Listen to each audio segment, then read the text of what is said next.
It's your boy Zay coming back with another video. How everybody feeling today? Let me know down in the comments. Today y'all finna do another reaction, man. The unseen videos of the Quaneesha Johnson case. You know what I'm saying? By the title of this, man, I don't know what happened. You know what I'm saying? They saying that basically her boyfriend was unalived, you know what I'm saying, by her, but I don't know. You know what I'm saying? But we about to get to the video, man. Make sure you hit the like button, that subscribe button. Yeah, let's get to the video. Panic alarm. No, that's not a thing.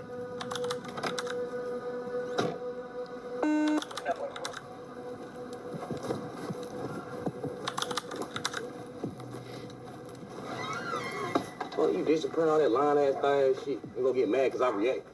He don't live here. He don't pay no bills. His name not on the lease. He don't have no mail. There's nothing here that's his. Besides a trash bag full of clothes that he got from DeKalb County Jail. He can take that and he can go. And he can put my daughter in the house if she get colic. Because I'm going to have to deal with that.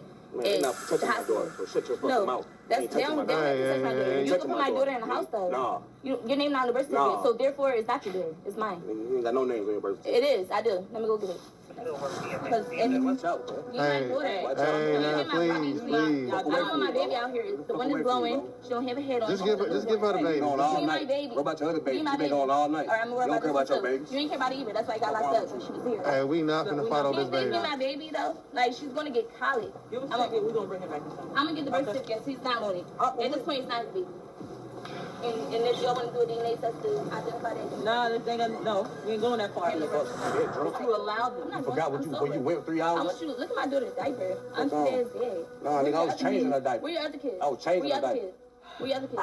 With their mama. With their mom? Hey, we don't talk to them. We not here to listen to y'all go back and forth. No problem. I'm trying to tell you. My kids here though. My kids here though. I see my kids every day. You don't see none of yours. You ain't gonna see her after this today. For what? Cause you with that? No. You got mad because you disagreed? Thinking I'm cool. That's why.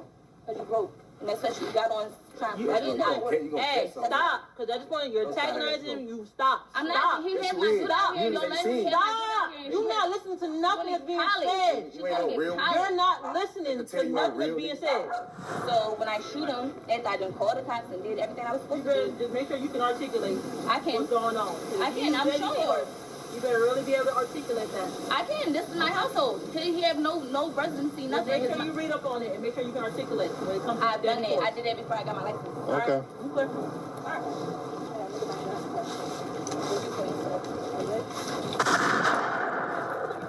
What?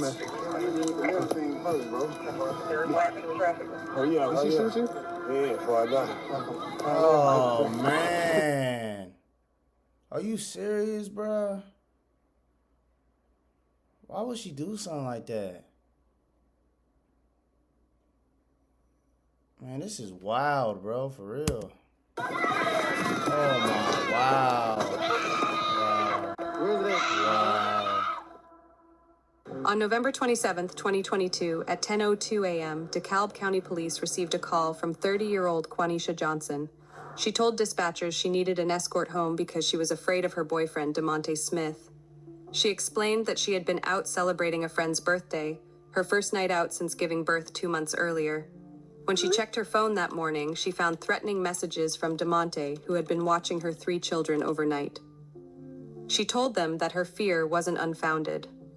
Just 2 weeks earlier, during a heated argument, DeMonte had caught her off guard, grabbed her, and forcefully slammed her to the ground. She hadn't reported that assault to police, but now, with DeMonte sending threatening messages and even making similar threats over the phone, Quaneesha wasn't taking any chances. Panic alarm. No, that's not a thing.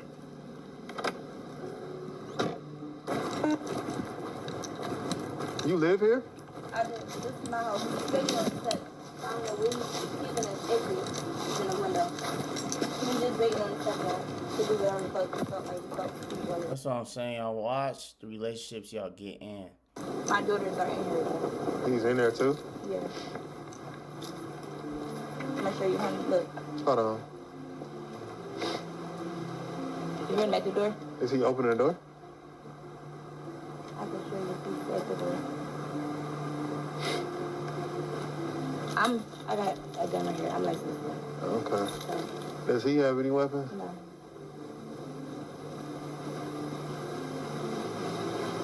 Just for our safety, just put the weapon inside the car for me. Thank you. Upon arriving at the scene, Quaneesha disclosed to officers that she was a licensed gun owner and had her weapon with her. Following standard safety protocol, the officer instructed her to secure the firearm in her truck before they approached the house to speak with DeMonte. This decision to have Quaneesha temporarily surrender her weapon would later become a contentious issue during her trial. DeKalb County Police.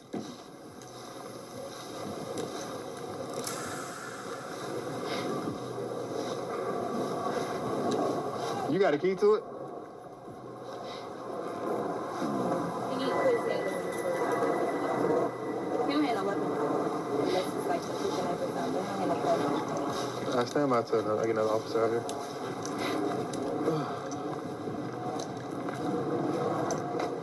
Does he have access to this? To the garage? Yeah. It's inside. No, the camera. I can see him looking. So what's going on today? I would say we're if you felt whatever kind of way you felt. I have a newborn, she's 2 months. I have a 7-year-old and I have a 4-year-old in there as well. He told my aunt he was gonna, what did he say to you, when I get here, he was gonna beat the shit out of me. A couple weekends prior to this, my last time going to work, I worked at hours, so my last time coming in here, he took me from the door and stamped me on my face. You reported it? I didn't report it. I was just talking, to the other cops that was supposed to be out here. I was telling her she was a female. I was telling her I should have, but I was trying to give him the benefit of the doubt, being based on probation. But this is your house and you want to go inside? This is my house. And does he live here? No, my name is Unalived. No, but does he live here though? No, he stays here. He doesn't live here. What I mean is he staying here? Where's his residence? In Jonesboro. I don't know. He has a residence though. What's interesting to note here is that Quaneesha tells officers she's just getting home from work. This directly contradicts the official narrative that she was out clubbing. All media reports and official press releases that I've read state that she was partying with friends. But as we'll see later in this footage, her alleged occupation was a contentious point between her and DeMonte, suggesting there might be more to this discrepancy than initially appears. Jack and police! DeMonte! You mind coming out here and talk to us, see what's going on? We told her, but we want to speak to you because we don't know what's going on. She got off her seat. She disappeared for 3 hours, like I'm mad. I'm at home watching her kids and my kids. She disappeared for 3 hours. She say anything, did you say anything that will cause her to call us? What would you do if your girl go to work and then disappear with 3 hours? You at home with her kids and your kids. I mean, how would y'all feel, you know what I'm saying? Your girlfriend, you know what I'm saying? Or your wife, you know what I'm saying? Goes to work, get off, she's gone. She goes to the club. How would y'all feel? I mean, I'd be pretty upset too, you know what I mean? I snap. Please ask him to put my baby back before she get college. It's my baby too. She's a newborn. Some drunk ass Ask him to put her back in the house. Drunk ass Hold on, let us talk to him for a second. Alright, she's 2 months though. Get I your drunk gotta ass deal with on. that. She gets If you college. 30, still stripping. I'm 30 and still stripping. You might- 30 and still You broke. might feel what they want to talk to you. Well, but it ain't gonna be long. But how long you gonna be stripping? Stop Fuck arguing. on. But if she's doing that and that's her job, like, did you know that in the first place before you got with her? You know what I mean? So I say, I gotta watch who y'all get in a relationship with, for real. Walk off. Think about what you're doing. Look, I'm sitting there watching your kids, you with a whole other nigga. Fat ass nigga. You don't talk to us? Stop arguing. Just we trying to figure out what we here now. Cool, I'm grown ass man. I'm doing what I'm doing. I ain't did nothing wrong. She toxic, nigga. That ain't got nothing to do with me. Talk to her. I got you. But when you saying you snap, what you mean you snap? I snapped. I told her, bitch, stop playing with me. I'm like a goofy. I'm here watching your kids and my kid, and you somewhere else with another nigga. You got off at 6. Calling niggas. Yeah, that's not right. I ain't gonna lie. No, I never came here for her to go. No, She was scared because she knows she was wrong. She was scared. She's scared. She knows she's wrong. What's she scared for? Because he put his hands on me 2 weeks ago. So yeah, I am. She put hands on me too, a couple times. No, I have blue eyes. Well, you disappearing all that lying ass thing shit. You gonna get mad because I react. He don't live here. He don't pay no bills. His name not on the lease. He don't have no mail. There's nothing here that's his. Besides a trash bag full of clothes that he got from the DeKalb County Jail. He can take that and he can go. And he can put my daughter in the house if she get colic. Because I'm going to have to deal with that. Man, you're not touching my daughter, so shut your fucking mouth. That's down with that. You can put my daughter in the house, though. Nah. Your name not on the birth certificate, so therefore it's not your daughter. It's mine. You ain't got no names on your birth certificate. It is. I do. Let me go get it. What? Because at this point, it's kidnapping. Weird. That shit don't look good on you.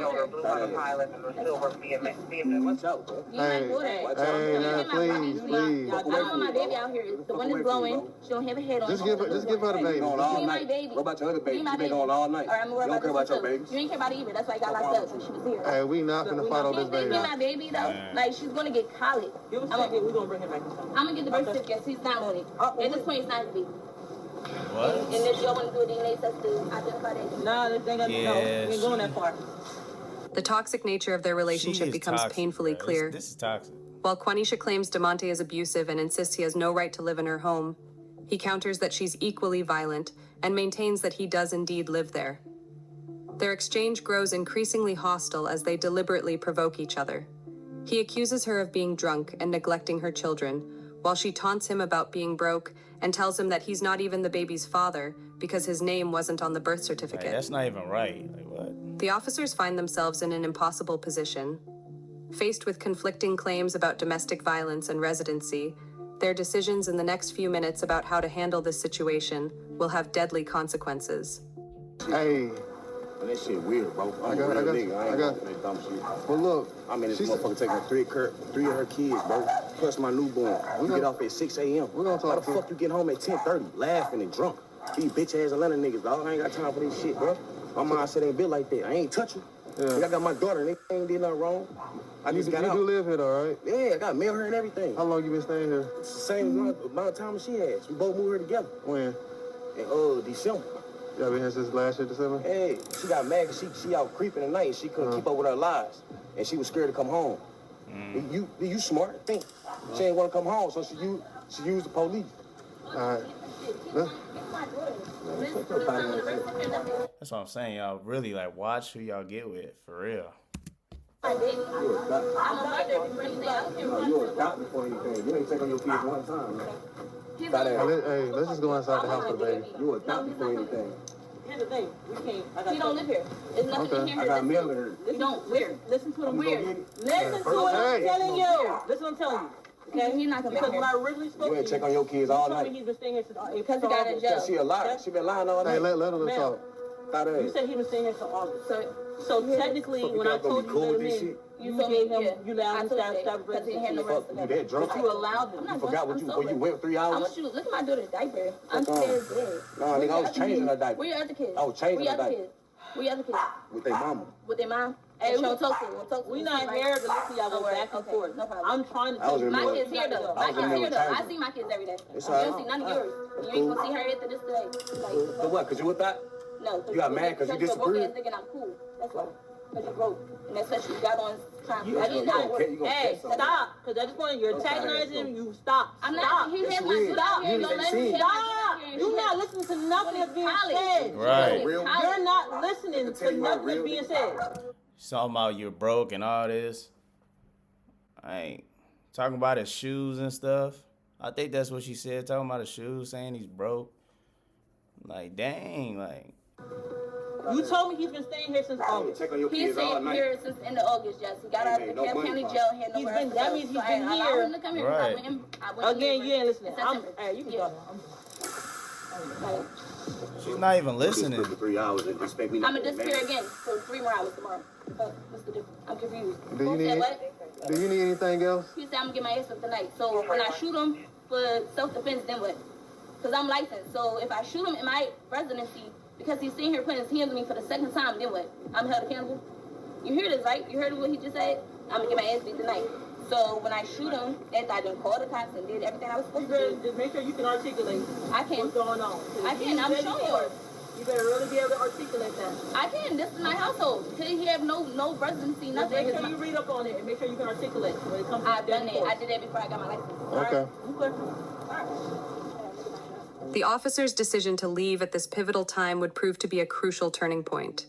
The prosecution would later argue that the officers were justified in leaving because they saw no immediate danger, just a quarreling couple who needed to cool off. The defense, however, would paint a far more disturbing picture.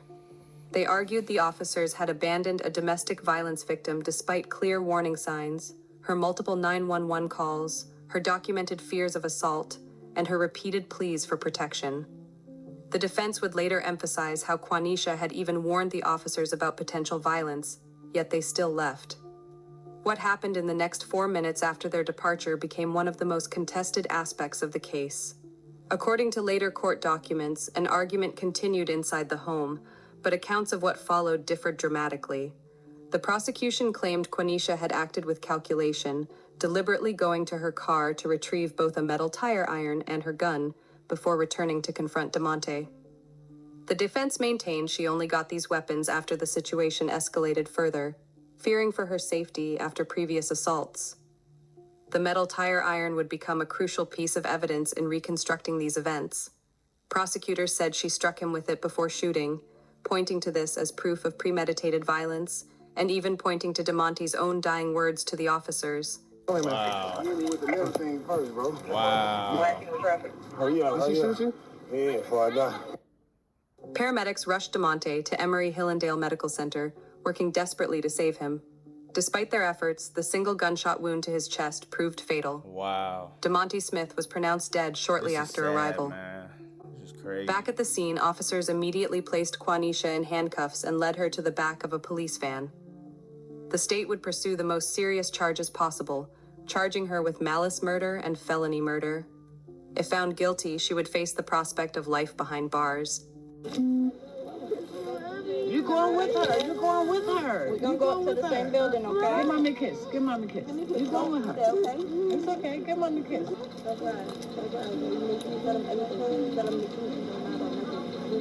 She nice. She a big girl. She got this. Give mommy a kiss. No, you're not gonna cry. Okay. You're not gonna be without them. Quaneesha Johnson would eventually stand trial in August 2023, 9 months after DeMonte's death. As the trial began in DeKalb County Superior Court, prosecutors called their first witness, DeMonte's ex-girlfriend. Her testimony revealed a crucial detail. She told jurors that DeMonte had asked her to order him an Uber from Quaneesha's house. Phone records confirmed that the rideshare vehicle was already en route when the shooting occurred, suggesting DeMonte had planned to leave the situation entirely. A great person. He always laughing, caring, very oriented, always laughing, joking. He was just a great person. Following the ex-girlfriend's glowing character testimony, the defense revealed a very different side to DeMonte. The jury would hear about an extensive criminal record, including an arrest just 4 months before his death in July 2022. The charges included possession of a firearm during the commission of a felony and possession of marijuana with intent to distribute. More damaging still, at the time of that arrest, the Monroe County Sheriff's Office had active warrants out for charges of stalking and probation violation. This history of violence and criminal behavior, according to the defense, would support Quaneesha's claims of feeling threatened that night. Next to take the stand was Quaneesha's 7-year-old daughter. Her testimony would prove contentious. In her initial statement to forensic child interviewers immediately after the shooting, she had described seeing her mother hit DeMonte with a pole before firing the gun. But now, months later at trial, her story had changed dramatically. She testified that it was actually DeMonte who had struck her mother, not the other way around. This led prosecutors to suggest that the young girl might have been coached to change her testimony in her mother's favor. Yeah, that's what it sounds like. I'm not gonna lie to you. It sounds like somebody was telling her to say something else. I'm not gonna lie to you. Now, when your mom came into the house that day, she asked you to call 911? Yes. She gave you her phone? Yes. And did you know that there were police already outside that day? No. Okay. Did she tell you why she wanted you to call 911? Because he was hitting her. Okay. And was she scared that he was going to hit her? I don't know. Objection, personal knowledge. He asked if her mother. Did Did she tell you why she wanted you to call 911? Because he was hitting her. Okay. Your mom went up the stairs? Yes. Okay. And you saw the man from Dolo, you saw him hit your mom? Yes. Could you see from where you were downstairs, could you see everything that was happening upstairs? Not everything. Okay. Could you see your mom? For a second. Could you see Dolo? Yes. And you said that you heard a gunshot? Yes. Did you actually see a gun? Did you see your mom pull a gun and shoot? I didn't see her pull a gun. Okay. You just heard the gunshot? Yes. Do you remember telling an officer, a police officer, and your aunt on the phone, do you remember, did you tell them that, did you say your mom and Dola went upstairs and mommy hit him with a pole? No, Dolo hit her with her elbow. Okay. Do you remember telling the police and your aunt, did you say that? Did you say mommy hit him with a pole? No, Dolo hit her with a pole. Okay. And did you ever tell the police, do you remember telling the police that mommy hit Dolo? Yes. You told them that? Okay. Why did you tell them that? Because I thought I needed to. Okay. You thought you needed to? Why did you think that you needed to? I don't know. Okay. For 9 days straight, the defense and prosecution went head-to-head, presenting drastically different versions of what happened that November morning. The prosecution painted a picture of a calculated act, arguing that Quaneesha, angry about DeMonte questioning her parenting and lifestyle, deliberately retrieved both weapons from her car before confronting him. They emphasized her words to police before the shooting, suggesting she had already decided what she would do. The defense portrayed a frightened victim who had done everything right, calling 911 multiple times, begging for police protection, and only resorting to violence when abandoned by law enforcement and left alone with someone who had previously assaulted her.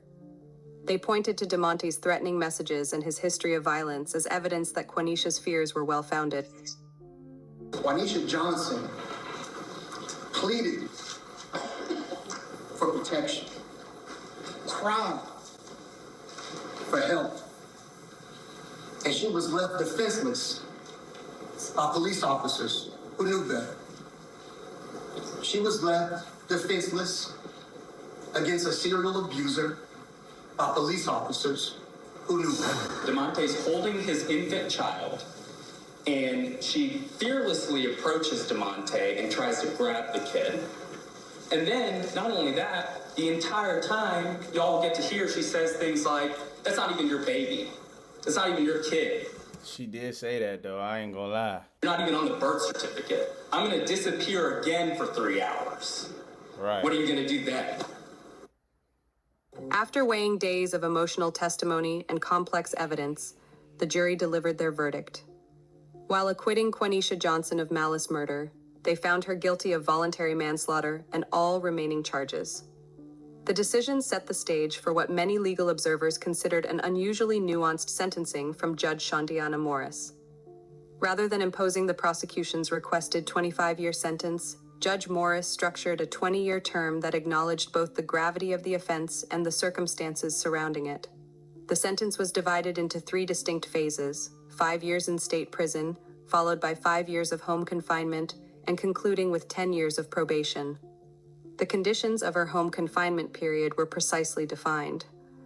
Quaneesha would be permitted to leave only between 6 a.m. and 6 p.m., and solely for specific purposes: work, which she was required to maintain, medical appointments, or her children's school-related activities. The judge also included a strict prohibition against having anyone with a felony conviction in her home during the entire duration of her sentence. In what legal experts deemed a significant departure from typical proceedings in manslaughter cases, Judge Morris granted Quaneesha an appeal bond. I said, man, this was sad, man, you know. You know what I'm saying? It seems like she wasn't really scared of him, I'm not gonna lie. In the video, she didn't look scared. You know what I'm saying? But you'll never know, man. But let me know down in the comments, man, how you feel about the video, man. Rest in peace, man. Make sure y'all think before y'all do and watch the relationships y'all get in. Make sure y'all choose the right significant other. You know what I'm saying? Make sure you hit that like button, that subscribe button, y'all. And that's your boy Zay. And I catch y'all in the next video.